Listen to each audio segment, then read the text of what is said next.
September 26, 2023 meeting of the Mason City Schools Board of Education. The board has been convened in a work session, and we are now ready to convene into regular session. So the next item on our agenda is the Pledge of Allegiance. So if you'd please stand and join me.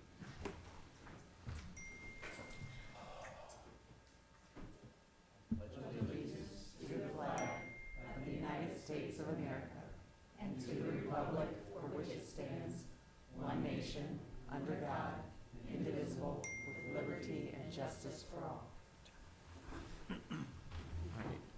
See, we also have some board minutes to approve from the, is that right, Sean? Yeah, that's correct. There's three meeting minutes.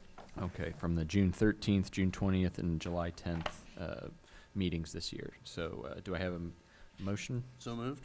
Second. All right, any discussion? Sean? Mr. Galvin? Yes. Ms. Yingling? Yes. Mr. Wise? Yes. Mr. Orr? Yes. Oro? All right, next item on our agenda is number 5, our superintendent's presentations. Thanks, Mr. Galvin. So we have two presentations this evening. These are both under the umbrella of experiential learning.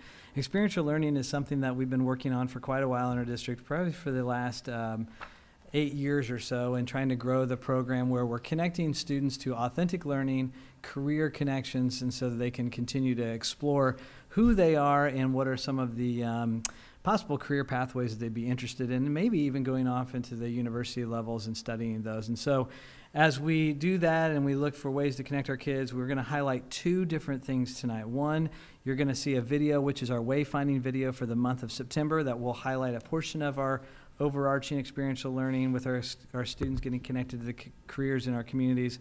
And then we'll get into presentation 2 after that. So Tracy, if you'd play our wayfinding video for September. Sure. Yes, for over 20 years, Mason's work-study program has unlocked possibilities for Mason High School students with IEPs. Designed to empower and elevate, this part of our high school's experiential learning program goes beyond traditional classroom learning, providing students with hands-on experiences and tailored to support to help each student thrive. Through partnerships with local businesses, we ensure that each student gains practical skills and insights directly from the professionals in their chosen field. For corporations and nonprofits, partnering with us is a win-win opportunity. Companies actively contribute to these talented young individuals' growth and development while tapping into a diverse pool of potential future employees. Local business partners invest in the future workforce and strengthen community ties by engaging with our program. Working together, we unlock potential, foster growth, and build a stronger, more inclusive community.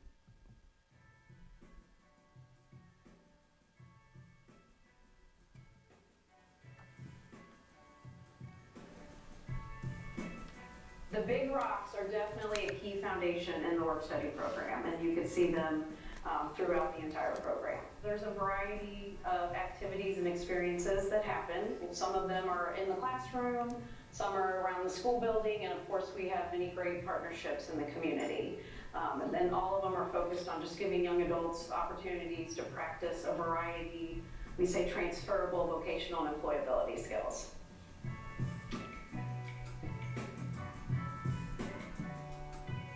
I like to do challenges and challenge myself and be more independent and be more responsible and have a family and stuff and be help my family. I'm a hard worker. I like to challenge myself for the best and help people out. My dream is really to help my mom and my dad, figure out what I want to do with my life. Well, like some teachers would see me change the tone to independence, and they would sometimes help me. And at the end, they would say thank you to me. So it makes me feel proud. What do you hope to do after Mason High School? Attend a full-year college. I'd like to work. Yes, you do.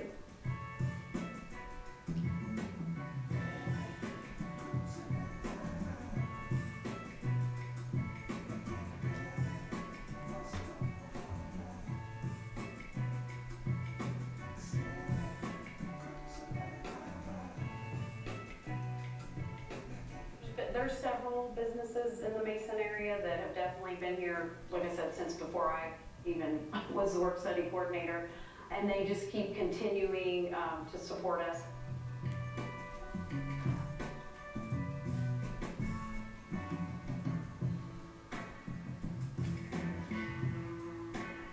We've been doing the work study program for a few years now. They come in, help us out, a lot of times like the catering, the box lunches. They've been a huge help. Like we have, pretty big catering orders a lot, and they come in, they do like hundreds of boxes a week. It's been a great experience. It's great having them here. We have a few former students from your guys' program that work here. They're a great, huge help. They run orders to customers here, best tables. They have definitely flourished in what they do.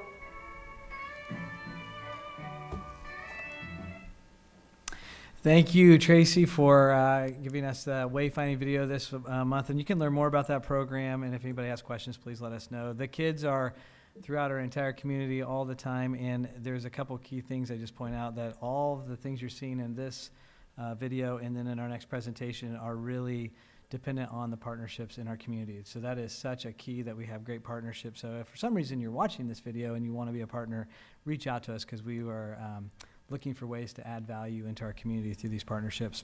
Our second presentation tonight is, I'm going to turn it over to Joe Schroeder. Joe Schroeder has been helping lead a team of student leaders in developing our experiential learning program out of our high school. This is something we've been building, like I said, for several years now, and it's continuing to grow.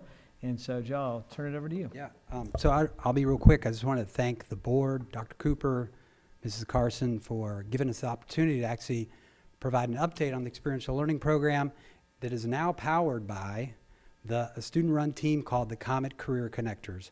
And I just want to introduce them real quick. This is part of our team. Not everybody could be here tonight. We have Angela. She's our law industry manager. Ellie is actually on, Ellie, what do you want? Law, criminal justice, right? Government military, yep. Prabhat is actually on healthcare. Kavya is on healthcare. Madison's healthcare industry manager.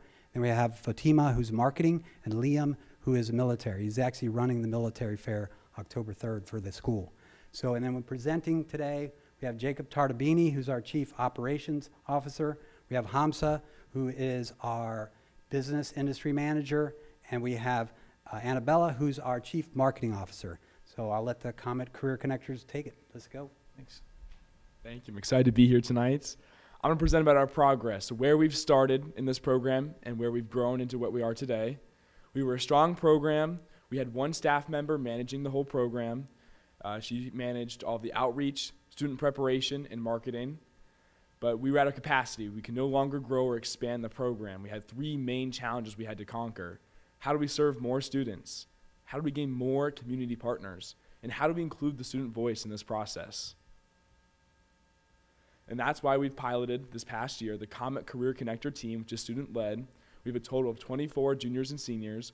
I know the screen's a little small down there. We have wonderful statistics showing us our incredible growth over this 1 year, and especially in career experiences, guest speakers, job shadows, internships.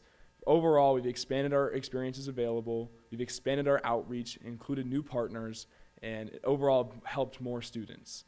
So this really shows us that this student-run model is perfect for us, and it has worked very, very well for this school. Thank you. So this is our awesome Comet Career Connector team, which includes 19 of our 24 managers. So yeah. So now, how exactly does it work? So we've established our Comet Career Connectors team structure. So basically it starts off with our XOP coordinator, Mr. Schroeder, and then we have our main leadership team, which includes the chief operations manager, our company outreach team, the marketing team, as well as we're also piloting our career exploration division, which basically helps out students who aren't sure what they want to do in the future and guides them into the right path. And then moving down, we have our industry managers who are seniors. We have awesome 8 managers who kind of lead their own industry. And then under them, they have student advisors who are juniors. So how it basically works. So students are able to surf through and identify opportunities on the opportunity board itself, which is a user-friendly website, and sign up for these respective opportunities that kind of interest them. And then we have our student team follow up with them within 2 days and prepare them with interview or resume help them with scheduling job shadows, as well as send applications to the hiring managers itself. So this is a 10-second clip of an industry manager helping out a student with their resume help. Yeah, first I would make this really smaller font, and then for this specifically. All right, so if you couldn't tell, that was me helping out Monvik with his GMI internship that he applied for. And fun fact, he actually was recently hired, so now you know that this process really does work.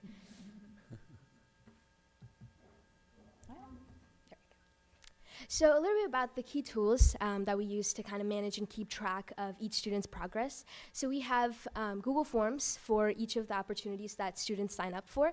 And then this is basically linked to a Google spreadsheet that has that kind of helps us keep track of the students' hiring process and then our prep. So this includes our career advisors and the industry managers. So to start, the career advisors follow up with them, and then we have them also prepare the students with resume and interview help, and then it basically gets passed down to the industry managers, who kind of give them like the little a last checkup and then also approve it, and then it goes to the respective company where we apply their application to with the hiring managers, and then this section is included, but the outcome and reflection section just to see how things went on their end. So that's basically. So last year, our marketing was limited to Schoology posts. So this year, we established an Instagram and Twitter, and my team is currently working on establishing a Facebook. We also revamped our logo and changed our tagline from Beyond the Classroom to Discover Your True North in order to align with Mason City Schools' True North path. We also do flyers around the school and weekly social media posts in order to drive XLP awareness and student successes. For our company partners, our primary targets are parents, alumni, and involved community companies. Our outreach team does email lists, code calls, and they also make thank you notes and speaker gifts for our partners. After each career experience, we ask our students to do a short reflection on their internship experience in order to get feedback. Here's an example of Yola, who got a Kings Island internship in HR over this past summer. Alright, so I started just by answering some phone calls, going through the system, seeing people who were applying for positions with us. Then I learned how to interview people. It was a lot of how to communicate, teamwork, and yeah, it was a great experience. That's awesome. So has it impacted what you think about in terms of your future career path? Yes, definitely. So for me, I was thinking about going to business for college, and this opportunity taught me a lot of teamwork, using systems, just learning how to work, and I think it's just fulfilling. Awesome. Alright, so I started just by answering. So that concludes our presentation. If you have any questions or comments, we'd love to hear them. We're all here to answer the questions. Well, thank you for that presentation. That was awesome. I noticed you've got some other classmates here. So of how big, again, the org chart that you showed us and the picture that we had, how big is the Comic Career Connector at this time, and how many of the group do we have here tonight? So there are 24 members composed of both juniors and seniors. We have 10 of us here tonight. But yeah, we have a pretty good spread between operations. So there are about 11 industry managers, and then of course their respective juniors, which help more on the student side, and industry managers focus more on the company side of things. Awesome. Okay. What's your reception when you talk to a potential partner? Partners? Early. Like, what's the early reaction you get from most people when you bring up the idea. Yeah. Most companies are very interested because they've never heard of a program similar to this before. So it usually piques their interest first. They're like, oh, what's that? I want to hear more. And most times then we figure out if it's a possibility with that company, if they're able to provide that service, or for whatever reason, maybe they're not. But we have a script, as that was on the screen, I think Annabella talked about, that has scenarios, both if they say, yes, we'd love to do this, or unfortunately, we'll have to pass. Our highest response rate is from parents or alumni. Mhm. That's where we get most of the connections. So for those of you that have actually, how many of you have actually done an internship or something through experiential learning? And then, so have you found that more valuable, or helping to build this more valuable in maybe in what you want to do or how you're going to move forward? That's a great question. I've been on both ends. I have an awesome internship in revenue accounting at Kings Island. They've been an awesome partner with us. I was able to get that through the experiential learning program over the summer.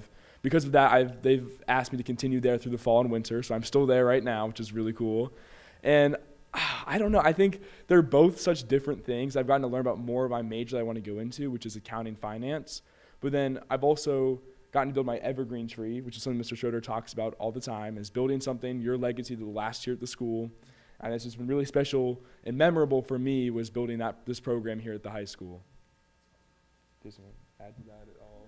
Well, yeah, Hamza, you're on an internship right now, right? Yeah, so I have an internship with finance and accounting as well, but at GMI. And working there has just been a great opportunity, of course, because that is also something that I want to go into. And as far as being part of the XLP team, it's honestly a great opportunity because you get that real experience of providing students with opportunities. And some people don't even have resumes or don't even know how to get started. So being there for them and guiding them through the steps is something that really makes me feel really good at the end of the day. So Very fulfilling. yeah. How has this changed some of your personal opinions about what you want to do? And has this changed your role in this program? How has that changed the way you're looking at your future specifically?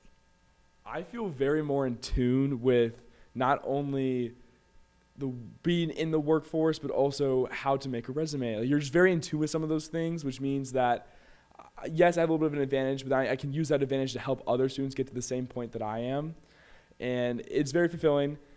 I don't know. It's been a really good experience for me. Yeah. I would say this experience has been more beneficial for me in finding my passion, because I just knew I wanted to do business, but I learned that I'm actually pretty good at marketing and I do enjoy it, and I liked creating new operations, and I think I could be a leader through this program, and it's a way to express how I could be a leader in the future. That's great. I hear a lot of interest in accounting and finance up there. Has anybody talked to our treasurer about the exciting opportunities in school and public education, finance and accounting? I'm sure he'd be. We haven't yet, but that's on the table. Well, I do want to do a shout out to you, Mr. Galvin, and you, Mr. Weiss, because you're actually going to be career speakers coming up pretty soon. So thank you for that. At our Connect time. I'm excited to hear more about the program as it goes on, and also to return. I know we've gotten invited in past years, but it sounds like this is a new and exciting energy being brought to the program here. So definitely glad to see the return of experiential learning and kind of in a new iteration here, since it's been student student driven in this case. So I also wanted to ask, I don't know, Jonathan, if you or somebody would care to sort of go back to the first presentation that we did.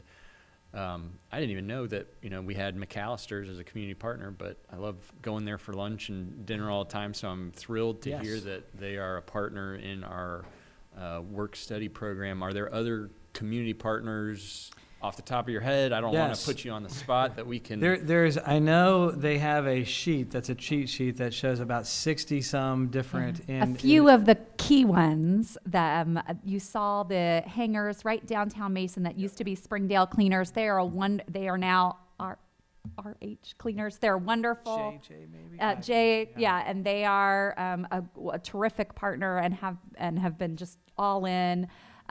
The Wendy's on Mason Montgomery is a really terrific long time. The Skyline here locally has been really great. Kroger is another fantastic partner.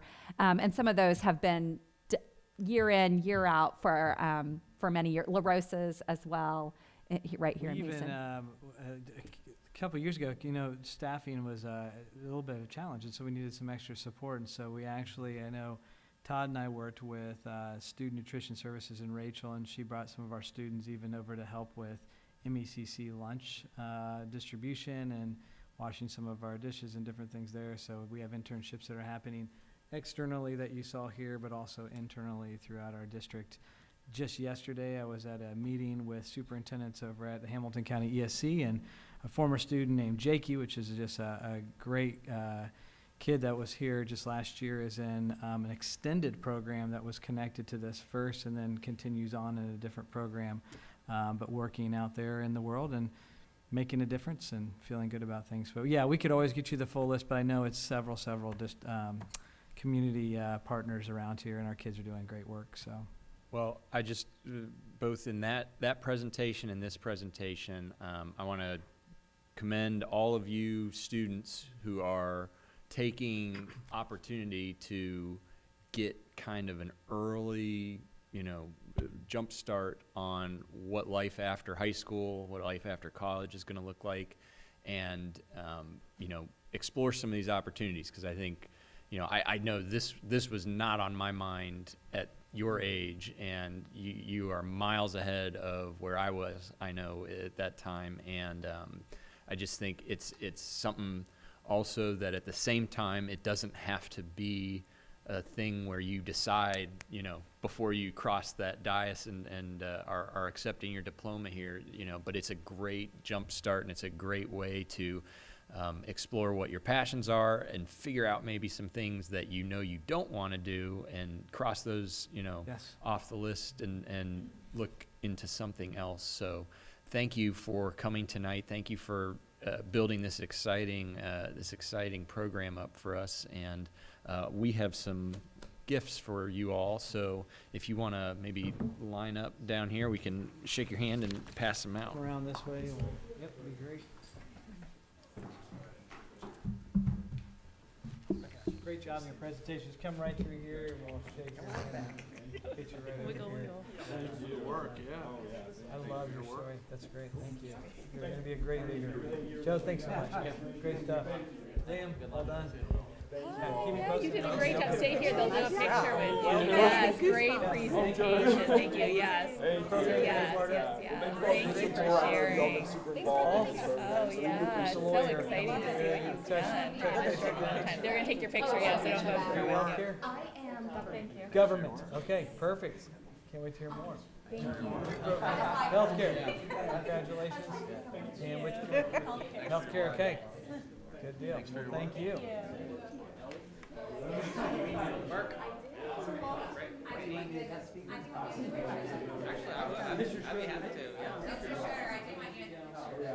He's like. All right, let's see. The best, if I know, we could have a few. Yes, that would be terrific. That's perfect. That actually works great. There we go. Oh, I love this. Okay. 1, 2.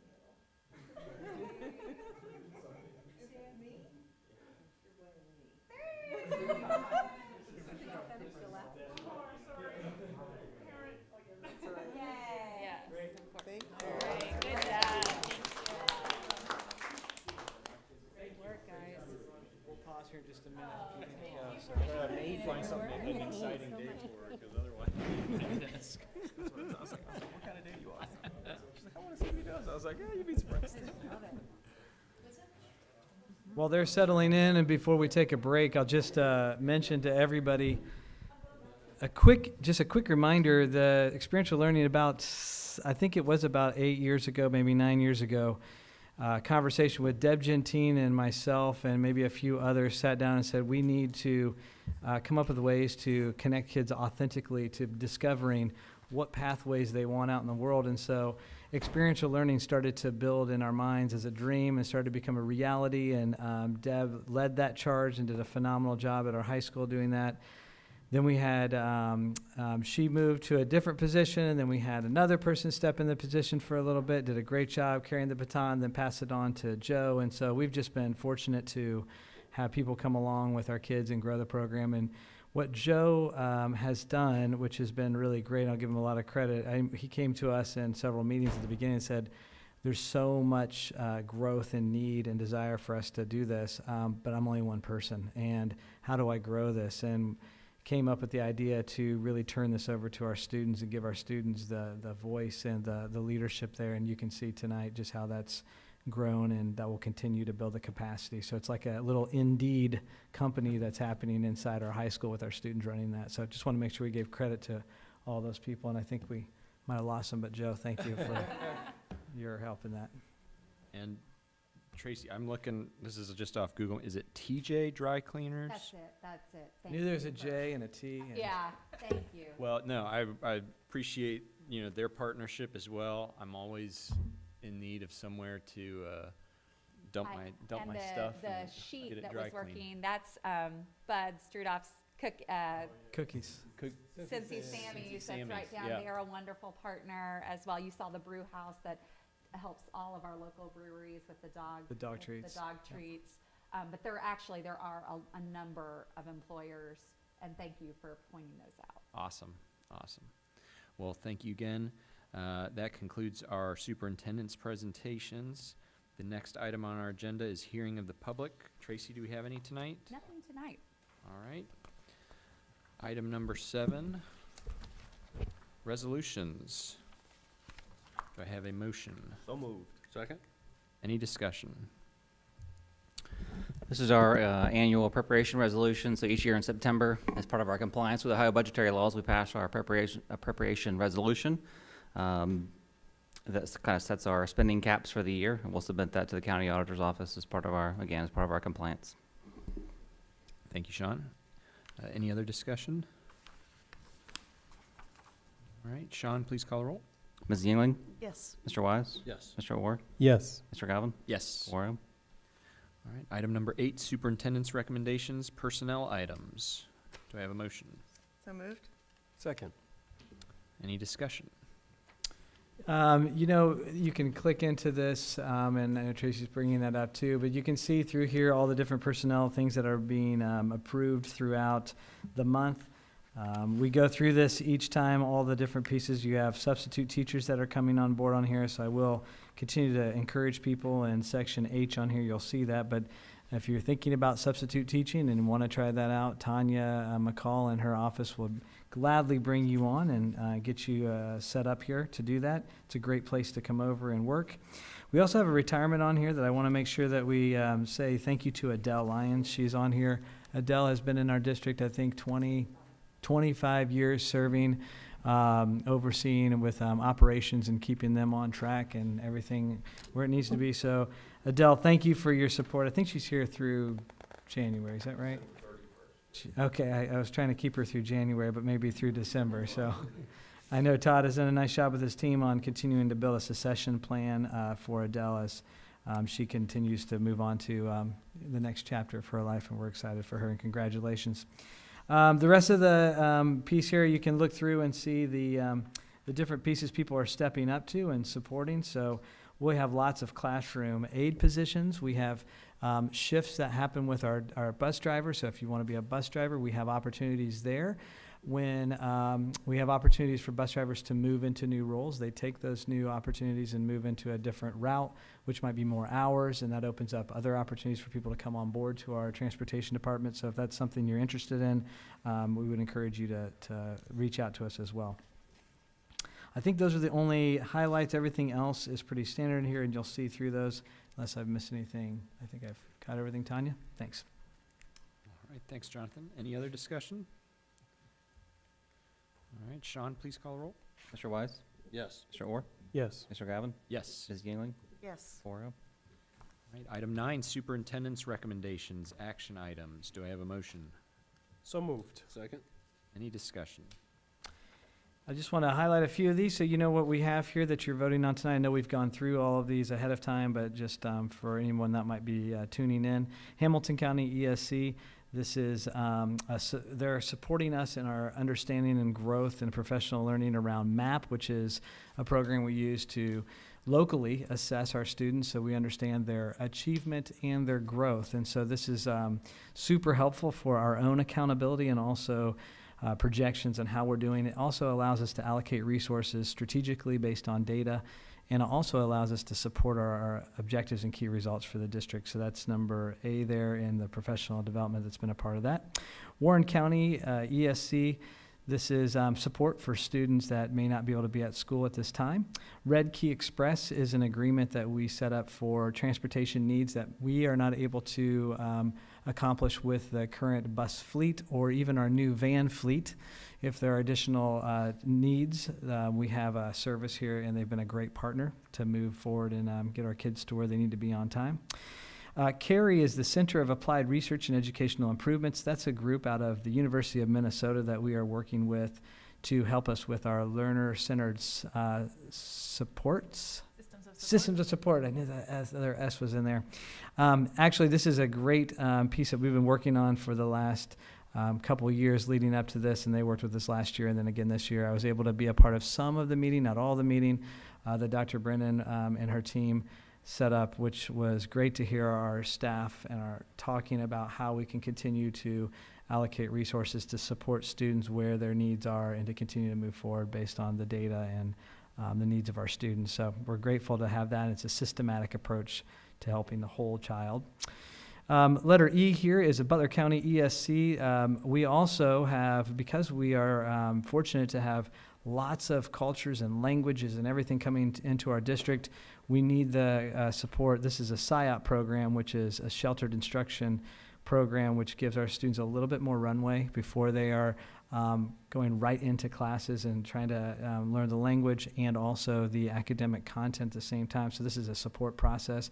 This is actually a former administrator that comes into our district and does some support for our MECC. I think this was specific or across the ME and MI. ME and as well. MI. Yeah. So that's support for our teachers. We need to continue to support our teachers in how we meet the needs of our students with different language needs, and so this is part of that support process. Books being disposed, we have disposal lists that are happening on a regular basis, and we basically, as we clean out old used books that might need replaced, this is the process that we go through. And then G, there is a parking gate replacement that we're looking at. Mason Middle School, this is the parking replacement contract for building that.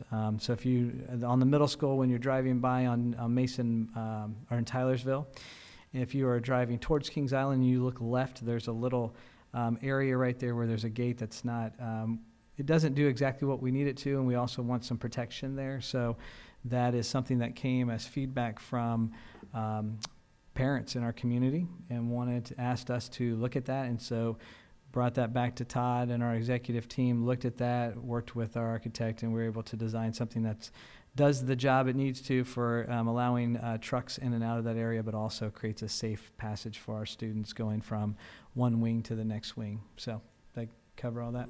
Dr. Cooper, didn't that come up at one of your superintendent's Directly. brewing up conversations? Yeah, so if you ever thought brewing up conversations was just a little talk, it's not. We actually take those things, bring them right back to our executive team. Executive team thinks about them, then we take them and say, is this something we can act on? And that came right up from one of those conversations, I think it was even this year, either at one of the coffee shops or one of the breweries. So if you see that out there and you have an idea, bring it to us, because we really do. Those are great ideas. They help us to see things with fresh eyes. And I thank Todd and his crew for taking care of that quickly. And it's about the safety of our kids. Thanks for pointing that out.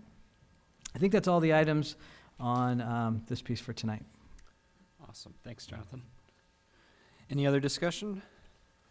Just want to point out that 5 of these items are directly tied to personalized learning. We're point. making investments in making sure that we can meet each student where they are every day. So it's good to see that alignment in the things that you're asking us to do as a board with the vision that you've set forth. So good stuff. Thanks. All right.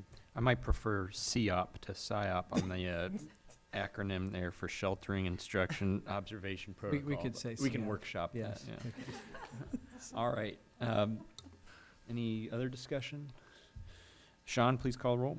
Mr. Orr? Yes. Mr. Galvin? Yes. Mrs. Yingling? Yes. Mr. Wise? Yes. 4-0. All right, item number 10, Treasurer's Report. Do I have a motion? So moved. Second. Any discussion? So on the agenda tonight, we have our typical monthly financial reports that we review and approve, and then in addition to that, item E, we have our Certificate of Estimated Resources. This is essentially the revenue side of the expense appropriation resolution that we approved earlier. So again, this is part of our compliance, and we'll submit this to the county auditor's office as well. Awesome. Thanks, Sean. Any other discussion? All right, Sean, please call the roll. Mr. Galvin? Yes. Mrs. Yingling? Yes. Mr. Wise? Yes. Mr. Orr? Yes. 4-0. All right, item number 11, committee reports. Our first committee, Arts Arts and and Activities. Activities Yep. Council. I don't know if Tracy or Tanya, if you want to give us any updates on arts and activities? At our September meeting, we discussed the criteria for overnight trips. That's something that's constantly being revised to make sure that we're making good decisions about groups that are requesting to do that. In addition to that, we approved Mason High School Science Olympiad. They had 4 events that they wanted us to review, that we approved trips for them for things that they will potentially earn throughout the school year. We had some additional duties for club advisors for the district, the high school, and the middle school that were approved. And then we had one new club, A4, which stands for Asian Americans in Arts and Activities, as an affinity club that we approved. Thank you. All right, thank you, Tanya. Athletic Council. I was able to make it to Athletic Council. I know Todd and Christina, I think, were there also. We discussed some of the things that we covered on this would be new business this time around. We had the invitational coming up. That was the cross-country invitational. We have 4,000 runners come here. Amy's daughter was a runner here, and we changed up the course because the course before did go through the creek, and it jumped over hay bales, and some didn't love that as much as we loved it. And so we did adjust the course a little bit, and so the course now has a huge hill in it that has a double uphill, and then it goes down, which was pretty intimidating, but the kids did a great job. And More complaint. I won't name names, but it wasn't someone from our state, if that's helpful. I was going to say, I thought it was... It was a little further even west, but they came in ranked pretty high in the nation and just didn't leave as excited as they were when they came in. So we do have Tom Lichtenbergs. Did I say that right? Thank you. He was actually, this was all highlighted in our last wayfinding, I believe. The father of, Mason football. And we talked about some of the progress that's coming along and when those recognitions are going to be, and the long green line going to be painted onto the ground there from where the plaque is going to be all the way down the stairs into the locker room area. So we discussed a little bit of the logistics of that during our meeting. And then just got an update on cash sales, because remember in the legislative update previously, I talked about how they have gone back to having cash at all of the sporting and arts and activities events, and so far that's going well. But we just want to talk through some of the logistics at our last piece there. Is there anything else that we discussed that I missed? Okay. I know that well, first of all, I got to stop by the Invitational, and the weather was awesome, and the crowds were great, and it is an event. It's like, a mini flying pig, where you don't need to be entered in the race to enjoy it and come celebrate kind of in the community. And on that note, I know the cross-country track and field team is sponsoring a 5K this Thanksgiving. So start getting your steps in and training for that, and hopefully we get a good turnout and some good weather for that. That'll be a fun. Yes, fun I think it'll be 8 or 8:30, so you can put the turkey in if that's what you do, and then you can come over, run, walk with us, and then go back and enjoy guilt-free. Will we have the hills and the creeks for that, or do we know We'll yet? try to put some hills and creeks in there. No, I think it's actually, it's a pretty accessible pathway. All of a sudden the numbers start going down, down, down. No. I need a refund. Bring back the hay bales. That's not It gonna will. be It will not be that. No, it's pretty accessible. There is one little hill on the backside, if I remember correctly, but it's very rewarding at the end. Awesome. Can we get like some drumsticks at the finish line? Some Mashed a potatoes for all. turducken, maybe. You could talk Yeah. to Casey Moran about that. I think she might be heading that up. So. Awesome. Oh, well, she's heading it up. Then I'm definitely signing up. That's going to be a well-oiled machine. All right. Facilities committee. Yes, this last meeting we discussed really kind of our final phase of large HVAC initiatives. We're looking at Mason Elementary, Mason Intermediate. We'll be coming back with some plans and phases to make that happen. Also auditorium upgrades. Our auditorium manager was there. And also looking at construction updates. We have broken ground at Mason Intermediate and Mason Elementary. It's the second phase of that project. So they actually poured footers yesterday and should have the slab and plumbing in by hopefully the end of next week. So it's moving right along. It's amazing how fast these things take place. We also, tomorrow is the bid opening for the Mason High School Innovation Hub and the hallway outside of there. Great. So we have that tomorrow at noon. So I'm sure Jonathan will follow up and let all of you know where we land on price tomorrow. So I'm looking forward to getting that one started as well. Thanks, Todd. Awesome. Thanks, Todd. All right. Mason Schools Foundation. A couple of things. We were approving a few partnership grant requests. Our principals always, our schools, when they do the reading challenge, 10% of all the funds that they raise can be sort of accessed more agilely with a little bit less of a grant process. The principal really can just say, hey, this is something that our building would love. And we still kind of look through it a little bit, but it operates pretty quickly. So we were approving 2 of those types of grants for our buildings to use. And then wanted to highlight an opportunity that I think is just super cool. At our opening day this year with staff, we had a student who was on Dr. Cooper's panel, Isaac Miller, who talked about his own personal passion for that he's created these claw machines for a cause.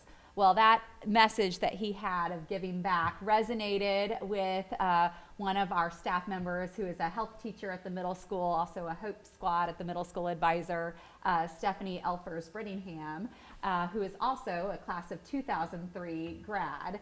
She went to her fellow Mason High School class of 2003 and said, you know what, in honor of our 20th year anniversary, it would be really cool if we caught one of those machines, put it at Mason Middle School, all the money raised goes back to the Mason Schools Foundation. So love when these full circle moments, a student's incredible idea sparks an idea from a teacher and an alumni to just give back to our foundation. That's really the dreams of what we are trying to do, inspire. And so want to encourage everyone to, if you have not got your tickets yet for the Mason Schools Foundation Gala, which is coming up on October 12th, or I'm sorry, 21st, Saturday, October 21st, Manor House, 6 o'clock.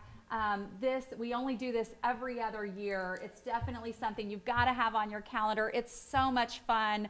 This year, you can dress up if you want, or you don't have to. You can dress just in casual wear if you'd like, but it's going to be a great cause, most importantly, not just getting to be inspired by your neighbors, but to really raise money to go back to fund our teachers' dreams to take their kids above and beyond.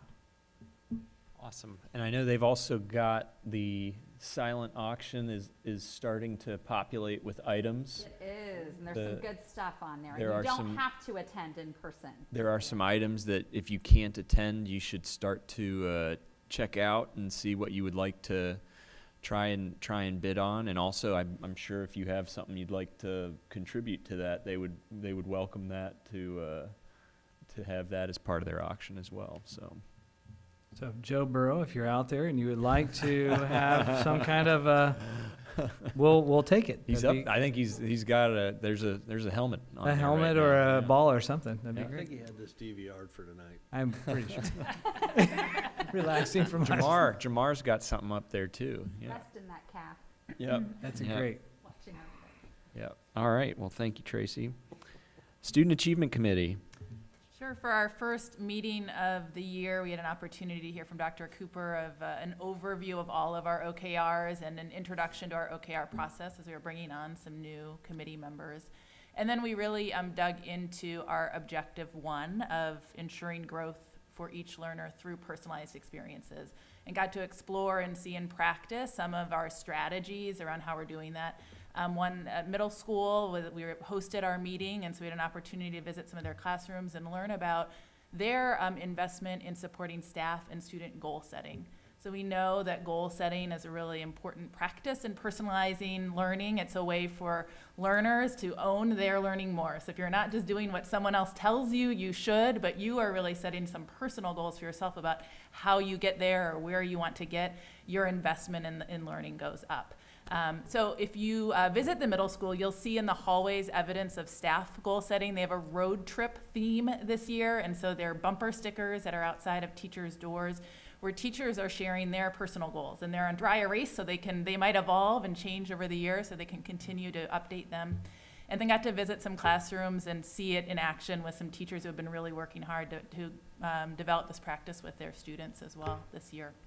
And then got to also hear a bit about, at a secondary level, grades 7 through 12, we have teachers working to develop some shared performance-based assessments. So this is something to complement what you'd think of as a traditional kind of unit test of a multiple choice with maybe some essays or writing, but looking at what are some other ways that we can measure student understanding and skills in content that are really grounded in real-world tasks that they might sometime do. So our teachers have been learning more about what performance-based assessments are and having time to collaborate around them, and they will throughout the year. We're just getting started. So this was an opportunity to share that with our committee members and get some great feedback on what they see as potential promises and practices in this, and also questions that we need to make sure we're mindful of as we move forward. We had a little brief journey to 2030 inspiration at the end too, with Dr. Cooper sharing some ideas as we think longer term that we might want to keep on the radar. Yes. Thanks, Amy.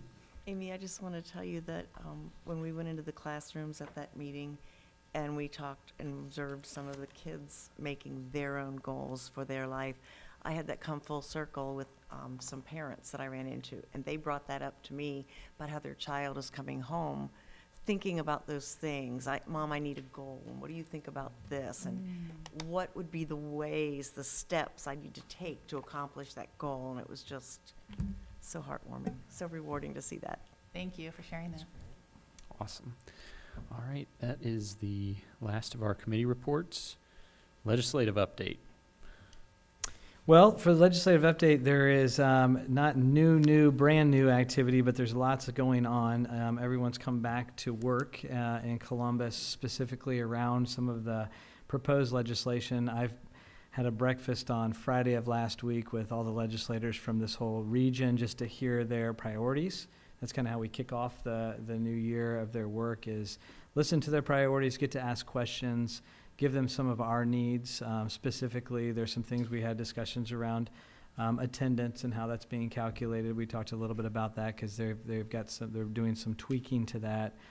Report card, how that's being reported. We talked a little bit about that with some of our legislators.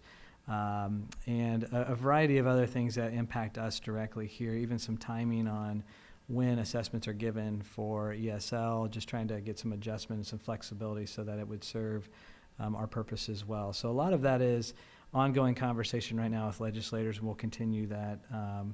There's also, we're waiting patiently, the Department of Education and Workforce, the DO, we're supposed to be underway and getting some announcements on who is being appointed to those positions. That's important to all of us in the world of education because they will have major influence on the direction of education in the state of Ohio. So that's supposed to be announced sooner than later, but it's on a bit of hold because there's a bit of a legal back and forth with the current Board of Education at the state level and some of the work that's happening there at ODE and what they should and should not be doing compared to what the DO is supposed to be doing. So that hearing is supposed to be happening, I think, October, maybe 12th or somewhere around that point. So we'll listen closely to that, the results, and then I'm scheduled to be in a meeting with Governor DeWine and other superintendents on the next day.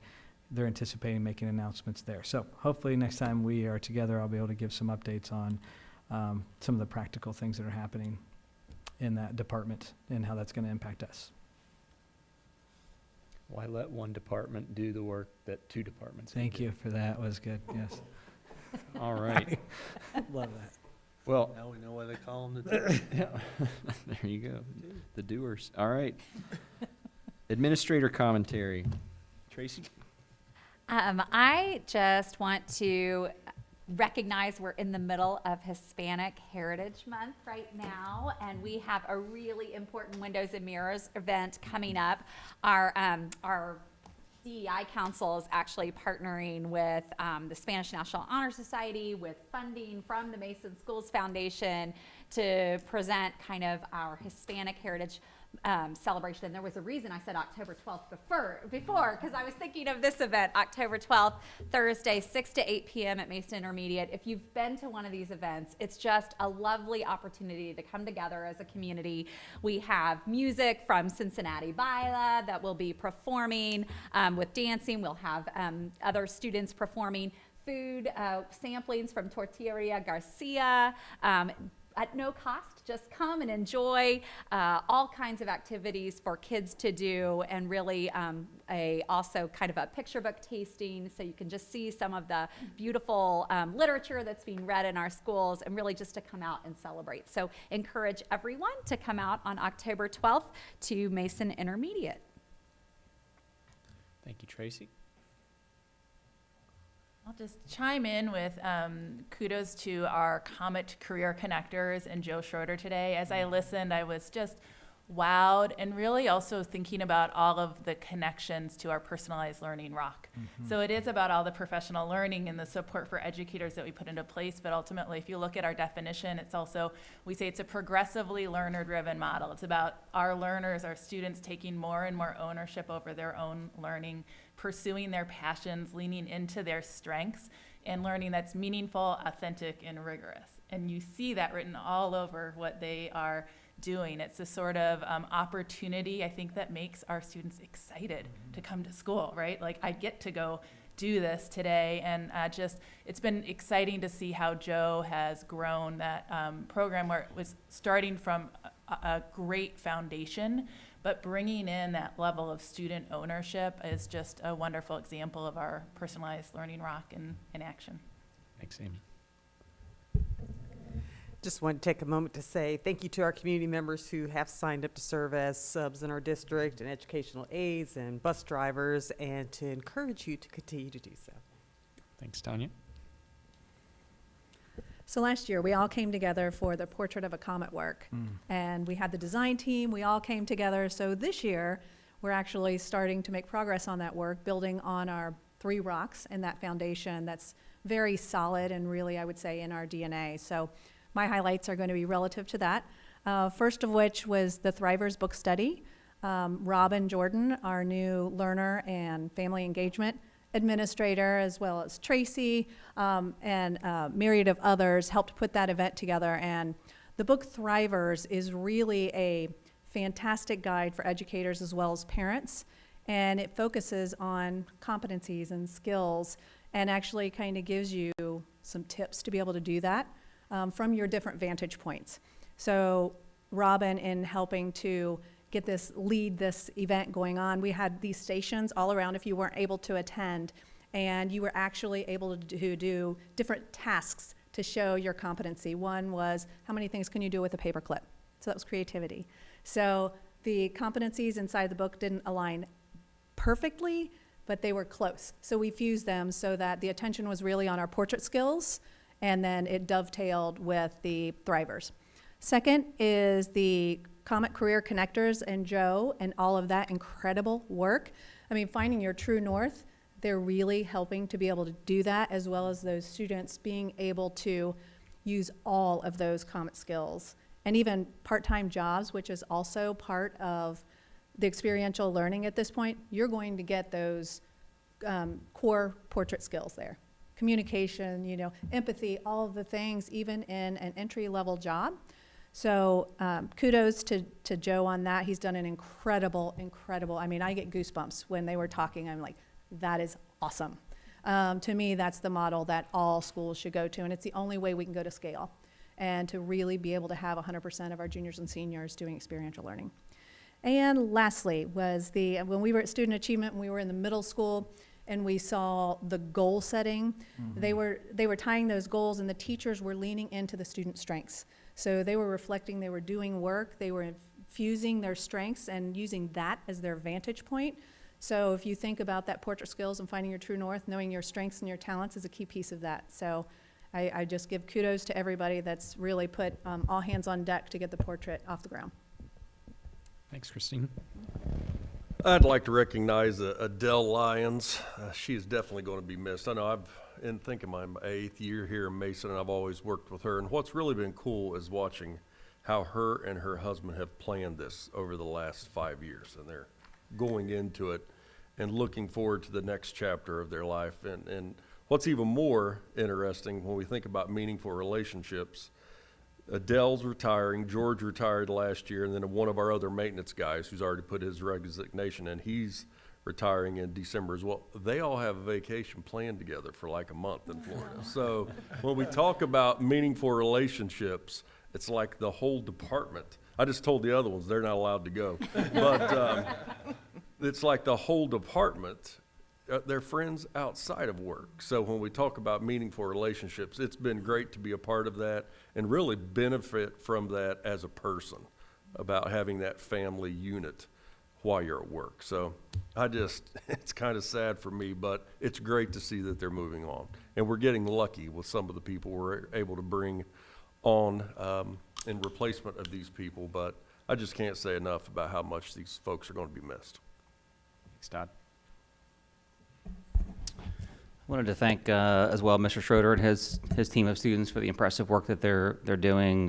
Joe's too humble to mention, but he has been, one of the things he's been doing behind the scenes is also looking for grants, and so he's actually obtained a couple grants already to help fund the program and things they're doing, so doing a lot of great work there.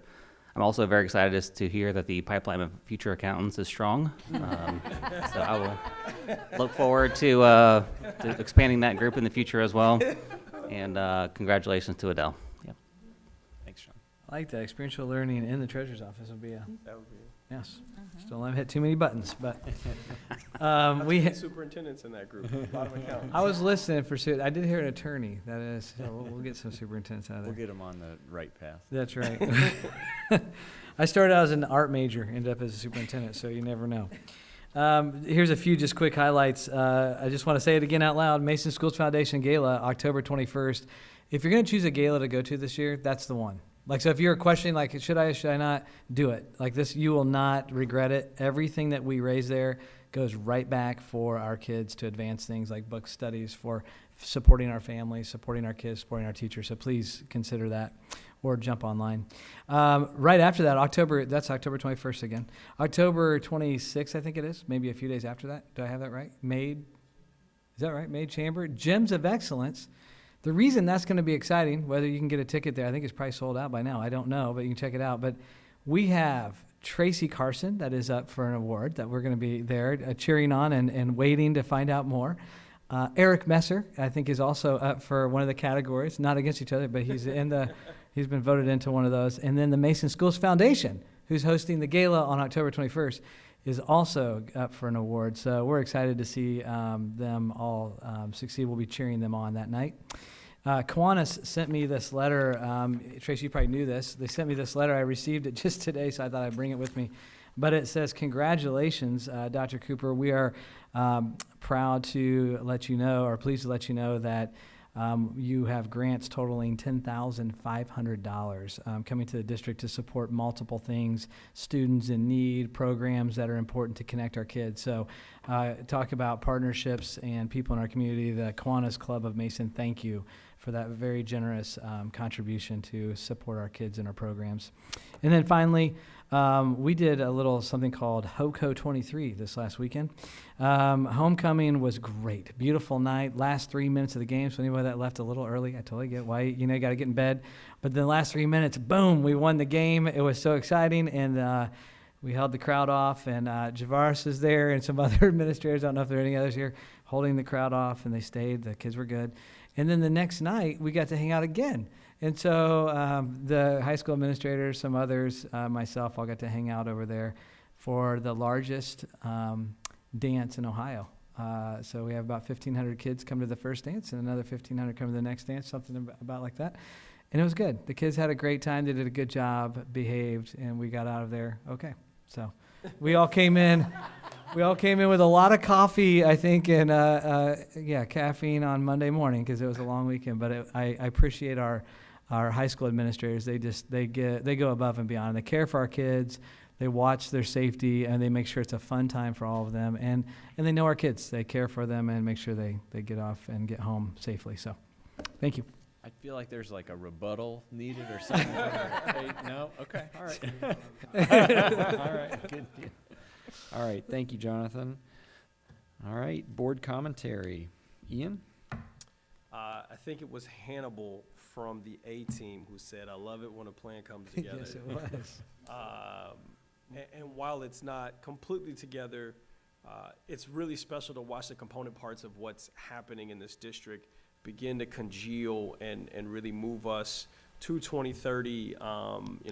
Listening to these students tonight and homecoming and the work we're doing in the classrooms, getting more space, having innovation centers, it's moving us to a place that allows us to really personalize learning, get kids engaged in the things that they care about.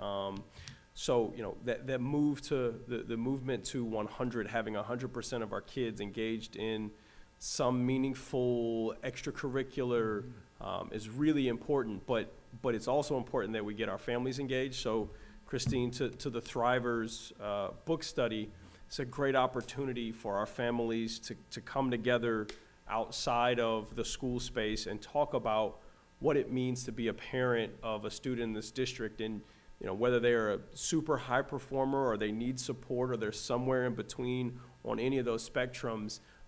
The commonality is that we all struggle in ways to make sure that they have the things that they need to take that next step in life. So I love seeing how we are building the things that allow students and families to take those next steps with confidence.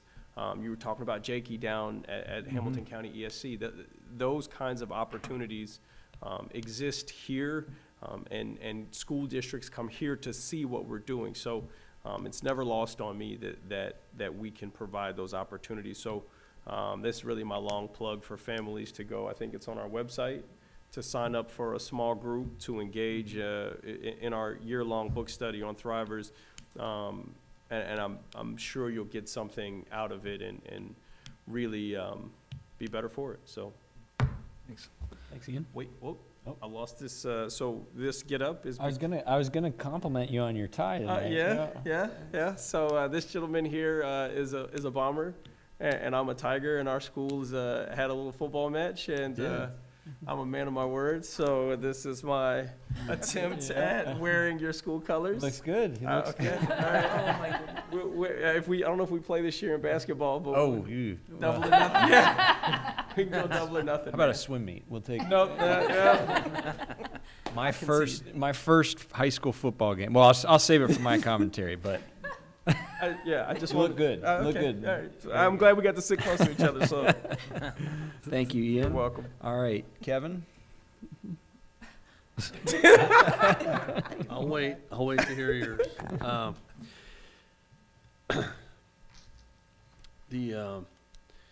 A totem pole is a description of something that people often use to talk about where you fall in the priority and a culture. So I'm at the top of the totem pole. And I often say that schools, if you talk to politicians or you listen to politicians, they all talk about they want support education, education, education, education. And yet, about the only thing that we directly vote on in terms of taxes are school levies. It's about the only thing left. Police and fire, a little bit.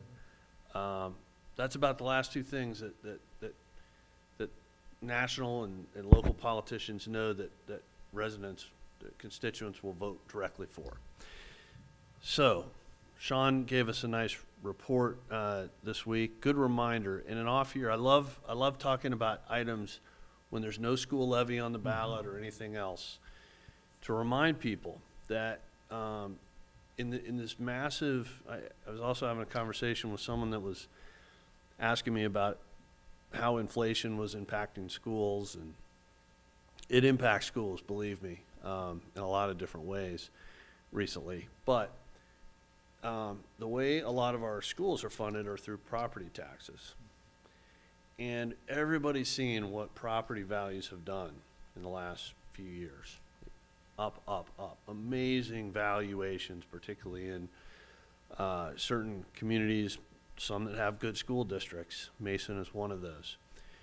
But it's also a good time to remind people that even though every politician, from the President of the United States to Congress, governors, senators, local reps, you know, everybody talks about the importance of education, they've designed the system to their advantage. And here's what I mean. You have to remind people. When our home values are reassessed and they go up, everybody immediately thinks, oh my gosh, my taxes are going to go up. The secret little thing that you learn when you're actually at the bottom of the totem pole is you don't make the rules. I often say we don't have a police force, you know, and that's what you need to make rules. So when our values of our homes go up, the rate of taxation on our homes is reduced.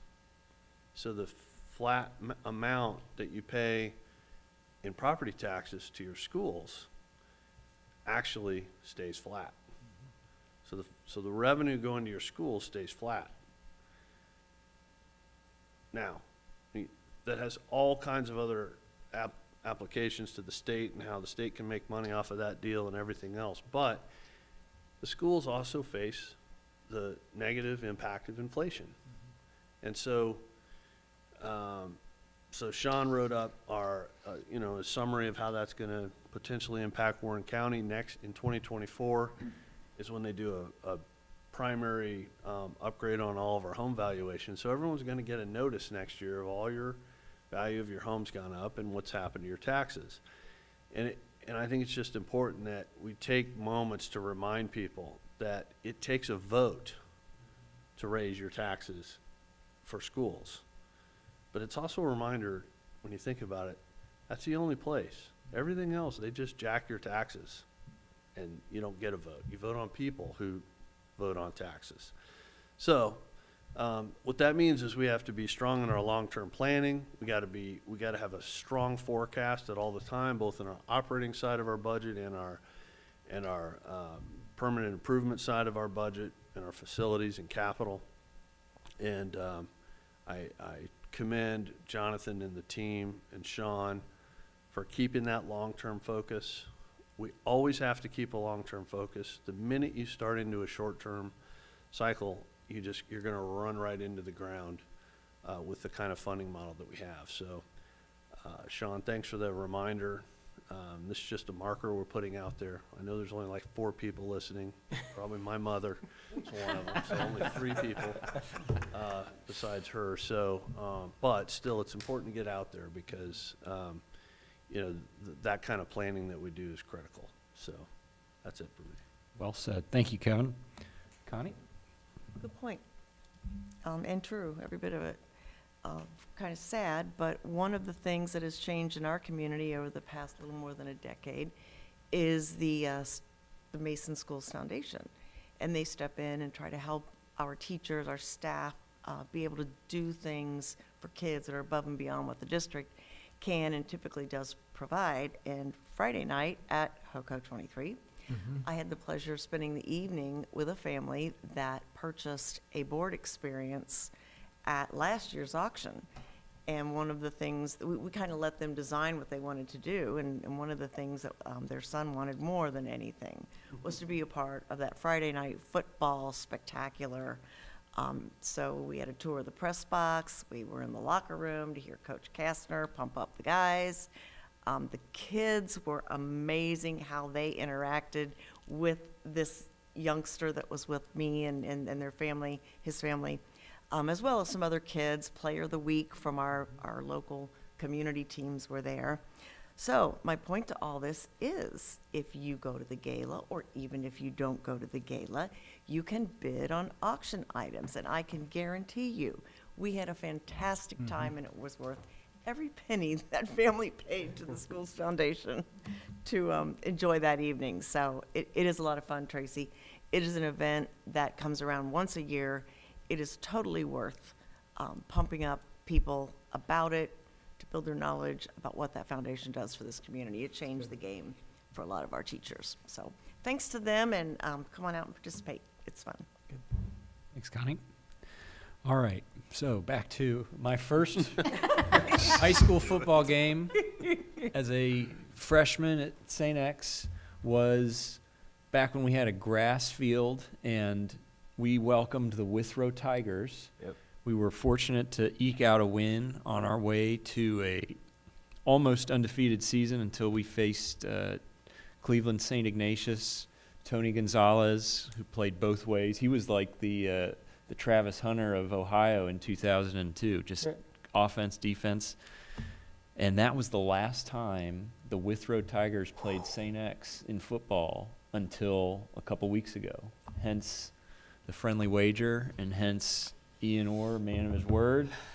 And I got to say, he looks better. You know, he looks great all the time, but this night in particular, the colors are popping. See, you'd have wore orange and black, and people would have thought you were supporting the Bengals, man. I knew what I was doing. Loser for me, man. I knew what I was doing. That's right. Smart man. Yep. So, I want to also say thank you to Sean and Jonathan for your regular memos and kind of keeping us abreast of the changes and updates and things going on in local and statewide and national legislation, things that impact our school district. I know one of the recent things that I know caught my attention, caught other people's attention, was the newest iteration of Ohio's report card system. I think we're now on a star basis. I know it used to be letter grades, and maybe before that chicken nuggets and other things, but yes. We're stars now until 5-star. a couple years from now, and it'll change to something else, check marks or something. But it's always interesting to, it doesn't surprise me when I see we're at the top of the list in terms of 5-star districts. I think that's a byproduct, though, of our own internal goal setting, our own OKRs, our own, portrait of a comet, our own competencies that we strive to develop in students. We are not chasing stars or letter grades for the sake of recognition by outside entities. We are pursuing what we have identified as worthwhile goals, worthwhile pursuits here in our community. And it's not, one person coming up with a list and forcing it down everybody else. It is a community-driven process all the time. And we see that in so many different facets of, the things that we do in this district, whether it is community conversations where we are sourcing, ideas for the future, whether we're getting together with, book studies and things like that, supported by our Mason Schools Foundation. So many different ways that we draw upon the collective experiences, hopes, and dreams of our community, and then, discern that and boil that down to what can we put in place in our classrooms and in our district to align with, because we all have different backgrounds, different values at times, but there's so much that overlaps that we can focus on in our schools. And it's no surprise when those efforts show up externally in a report card or something that acknowledges, hey, Mason, you guys are doing a great job. And likewise, we don't, to Kevin's point and emphasis on long-term planning, we don't buckle, we don't, veer off course when some metric suggests, hey, you guys are lagging behind, or you're doing it wrong or something. We certainly take note of those things. We seek to understand the rationale behind it, and we, take a look in the mirror and see whether or not it's something that maybe we need to calibrate our course towards, or we decide what we're doing is working, and we're okay with, not necessarily living up to some standard that's set by some means that we weren't a part of and didn't have any input in. And so I just want to say, kudos to the district leadership team here. Kudos to our building principals and our teachers for their hard work and their efforts. And then kudos to the kids and the parents in our community for pursuing those passions and things forcefully and thriving throughout the process. So with that, get your tickets to the Mason Schools Foundation Gala before they sell out. Sign up for the Turkey Trot 5K here in Mason, so you don't have to drive downtown on Thanksgiving Day. And with that, I'll seek a motion to adjourn. So moved. Second. All in favor? Yes. Thank you, everybody. Thanks.